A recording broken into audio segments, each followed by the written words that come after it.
Welcome back to the Story for Kids, discovering the Bible from beginning to end. Chapter 14, A Kingdom Torn in Two.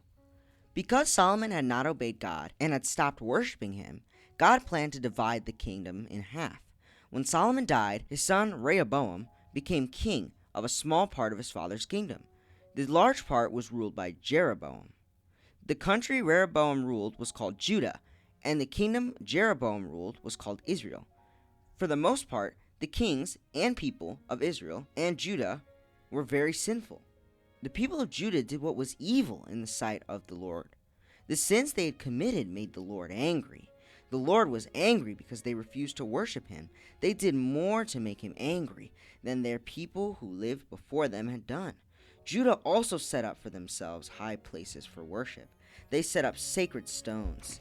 They set up poles used to worship the female god named Asherah. They did it on a very high hill and under every green tree.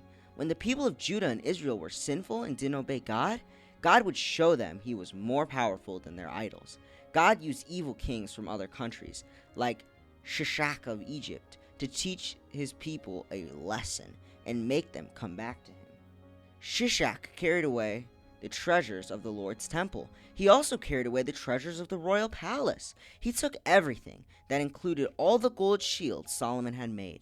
So King Rehoboam made bronze shields to take their place.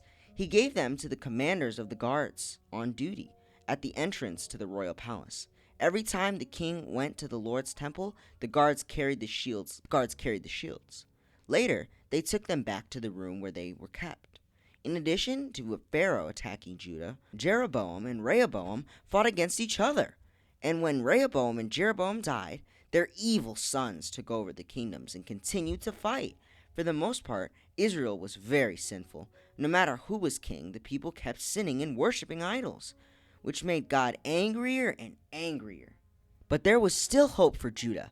Occasionally, a king came to the throne who loved God and tried to be a good king like David. Asa was one of these good kings. Asa did what was right in the sight of the Lord. That is what King David had done.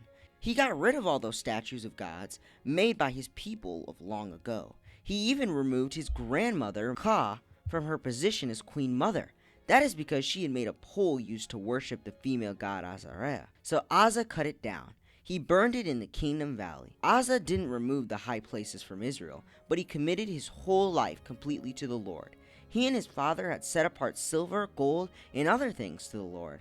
Asa brought them into the Lord's temple. There was a war between Asa and Baasha, the king of Israel. It lasted the whole time they were kings. Baasha was king of Israel. He marched out against Judah. Baasha built up the walls of Rahamah. He did it to keep people from leaving or entering the territory of Asa, the king of Judah. Then King Asa gave an order to all the men of Judah. Everyone was required to help. They carried away from Rahamah the stones and wood Baasha had been using there. King Asa used them to build up Jeba in the territory of Benjamin. He also used them to build up Mizpah. All the other events of Asa's rule are written down, including the cities he built. Everything he did is written down in the official record of the kings of Judah. But when Asa became old, his feet began to give him trouble. He joined the members of his family who had already died. He was buried in his family tomb. It was in the city of King David. Asa's son, Jehoshaphat, became the next king after him. Asa and Jehoshaphat were good kings of Judah, but the kings in Israel were wicked. Several kings ruled in Israel after Baasha left the throne. Then the most evil, sinful, and idol-worshipping king came to the throne in Israel. His name was King Ahab. Ahab, the son of Omri, did what was evil in the sight of the Lord. He did more evil things than any of the kings who had ruled before him. He thought it was only a small thing to commit the sins of Jeroboam, the son of Nebat, had committed. Ahab also married Jezebel. Ahab began to serve the god named Baal and worshipped him. He set up an altar to honor Baal. He set it up in the temple of Baal that he built in Samaria. Ahab also made a pole used to worship the female god Asherah. He made the Lord very angry. Ahab did more to make him angry than all the kings of Israel had done before him. Discussion questions. Number 1. Sometimes people don't follow God's rules.